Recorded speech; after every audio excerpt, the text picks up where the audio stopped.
আজ থেকে আপনার একটা ভালো ফলাফল কিন্তু আপনি পাবেন 3টা দিন। বিশেষ করে বৃষ রাশি, তুলা রাশি এবং কন্যা রাশি, কুম্ভ রাশি, এই 4টি রাশির ফলটা আপনার 3টা দিনের জন্য বিশেষ করে এই সপ্তাহের মধ্যে আপনার এই বিশেষ করে 3টা দিন খুব ভালো ফলটা তারা করবে। কেন করবে, কী কারণে করবে? যেমন আপনার এই শুক্রবারের পর থেকে আপনারা দেখা যাবে যে যারা পড়াশোনার লাইনে আছে তাদের কিন্তু পড়াশোনার মানটা কিন্তু বেড়ে যাবে। যেমন আপনার বৃষ রাশির, তুলা রাশির এবং কুম্ভ রাশির, এবং এদের দাম্পত্য জীবনটাও খুব সুন্দর এবং স্বাভাবিকভাবে যাবে।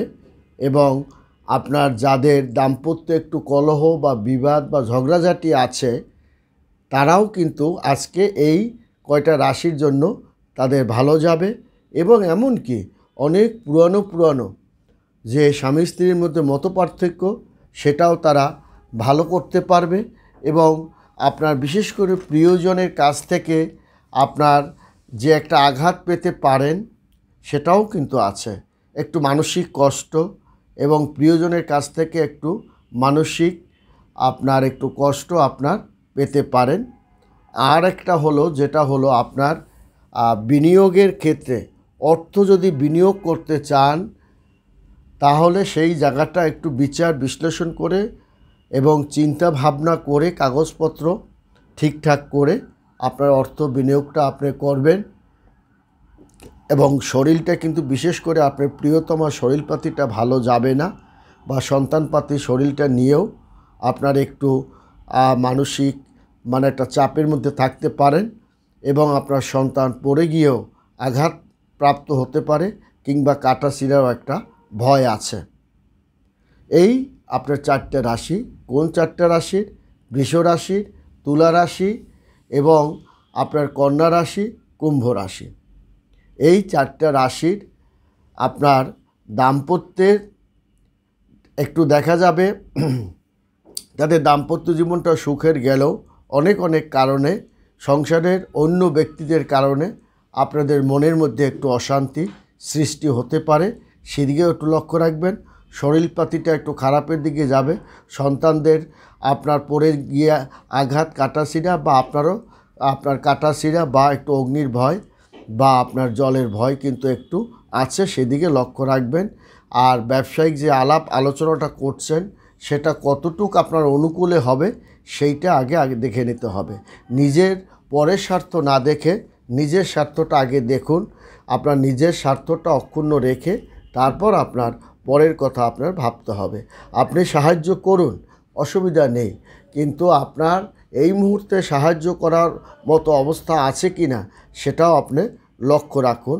আপনার সন্তানদের আপনি ভালো জায়গায় পড়াবেন, ভালো কথা, কিন্তু লক্ষ্য রাখতে হবে আপনার সে অ্যাবিলিটি আছে কি না, বা আপনার সেটা করতে গিয়ে পরিবারের অন্য সদস্যদের ক্ষয়ক্ষতির মুখে আপনি পড়ে কি না সেই জায়গাটাও কিন্তু আপনার লক্ষ্য রাখতে হবে। তবে আপনি একটু এই ব্যাপারে একটা আপনার ভালো চিন্তাভাবনা মনের মধ্যে আপনার পোষণ করতে পারেন যে আপনার সন্তানরা ভালো ফলাফল পরীক্ষাপাতি বা প্রতিযোগিতামূলক পরীক্ষাপাতিতে ভালো ফলাফল করেছে, এবং তাদের কিন্তু অগ্রগতিটা ভালো জায়গায়, তারা কিন্তু আপনার তাদের সুযোগ সুবিধার কাগজপত্র তাদের হাতে আসতে পারে, এবং কিংবা আপনার অনলাইনে কোনো পরীক্ষাপাতি তারা দেওয়ার জন্য প্রস্তুতি নিতে পারে। আরেকটা হলো আপনার ঘরে একটু ভাই বোনদের সঙ্গে বা মা সন্তানদের সঙ্গে একটু ঝগড়াঝাঁটি, কথা কাটাকাটি একটু হওয়ার সম্ভাবনা আছে। এবং বিশেষ করে মেষ থেকে কন্যা রাশি থেকে তুলা রাশি, মীন রাশি, সবাইরই 12টা রাশির মধ্যে বিশেষ করে এই 4টি রাশির আজকে বিশেষ করে এই 3টা দিন তাদের কিন্তু ভালো যাবে। এবং তাদের পথে ঘাটে একটু আপনি ব্যবসায়িক আলাপ আলোচনাটাও আপনি ভালো করতে পারবেন, একটা ভালো প্রফিটও আপনি করতে পারবেন। এবং যে সমস্ত ব্যক্তিরা কাজকর্ম করবেন করে ভাবছেন ব্যাটে বলে ঠিকমতো হচ্ছে না, আজকে কিন্তু আপনি আপনার কাজকর্ম করার একটা মানসিকতা নিতে পারেন এবং মানসিকতা আপনি নিলে দেখা যাবে সেটা আপনার বিশেষ করে আপনার কাল পরশু থেকে সেটা শুরু করতে কিন্তু আপনি পারবেন। অতএব মানে বিশেষ করে যারা কাজকর্ম করে না বা আমি এক কথায় বলবো বেকার, তাদের বলবো আপনার কাজ করার মানসিকতা আপনি সৃষ্টি করুন। যাই হোক একটা কাজে আপনি হাত দিন, সেটা নিয়ে আপনি খারাপ ফল হোক কিন্তু আপনি ঝাঁপিয়ে পড়ুন, ঘরে থাকবেন না। সে আপনি যে কাজের সঙ্গেই লিপ্ত হন, কাজের মধ্যে লিপ্ত হলে আপনি দেখবেন আপনার কর্মক্ষম বা কর্মব্যস্ততা আপনার বেড়ে যাবে। কিন্তু আপনার ঘরের মধ্যে ঘুমিয়ে চিন্তাভাবনা করলে কিন্তু সেটা হবে না। অতএব অনেক দিন পর কিন্তু আপনার একটা সুযোগ সুবিধা আসছে, সেটাকে কাজে